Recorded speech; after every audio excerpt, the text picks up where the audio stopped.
the history, we find so many authors who have composed literatures. Several of them very successful authors who have a track record of compiling, composing so many wonderful classic works.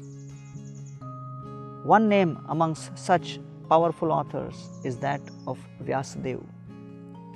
Ved Vyasji is considered to be an incarnation of Lord Krishna, and he himself compiled the 4 Vedas, 108 Upanishads, 18 Puranas, the Vedanta Sutra, etc. The point is, when someone is extremely successful, we assume that he must be happy also. The problem is, the world thinks success is synonymous to happiness. In Badrikashram, the place where Vyasadeva resided and compiled all these literatures, there is an interesting story which happened between him and another personality. Vyasadeva was sitting at Badrikashram. He was in a very introspective, reflective mood. Vyasadeva was convinced that he has performed his best to follow the instructions of his superiors, to roll out some of the best literatures the world has ever seen. But in spite of having given his level best, in spite of having written the best literatures in the most exquisite Sanskrit grammar and poetry ever possible, still he was experiencing a deep-rooted dissatisfaction. At this point, his guru, Srila Narad Muni, arrived there. And when Narad Muni appeared, he looked at Vyasadeva and said, "I see that you look dissatisfied. What is the cause of your dissatisfaction?" And Vyasadeva, he was so successful, so powerful. He was like the leader amongst all literary giants.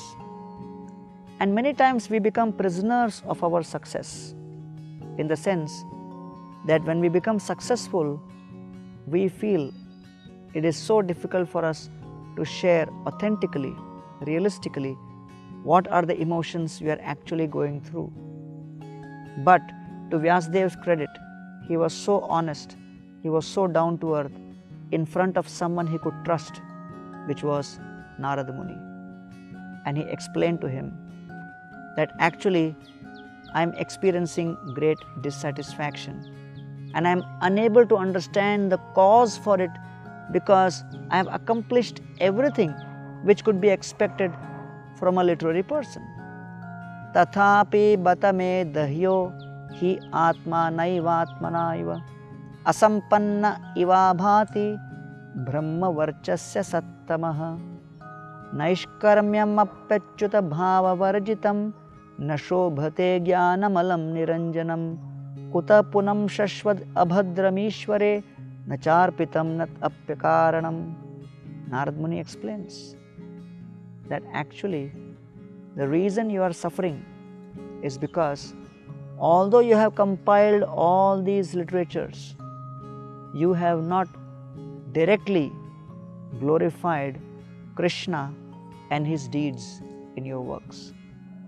Therefore, dear Vyasadeva, apart from all the literatures which you have compiled, I request you and order you to write the Srimad Bhagavatam, which will be a treatise glorifying Krishna purely in no uncertain terms.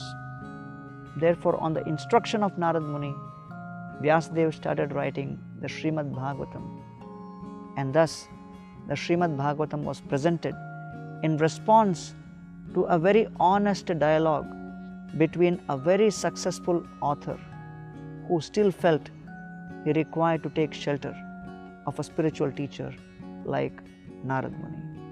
Please know, it is important to be successful, but it is more important to be honest and transparent and have a real successful, spiritual, joyful experience within. Let's try our best to attain such a state.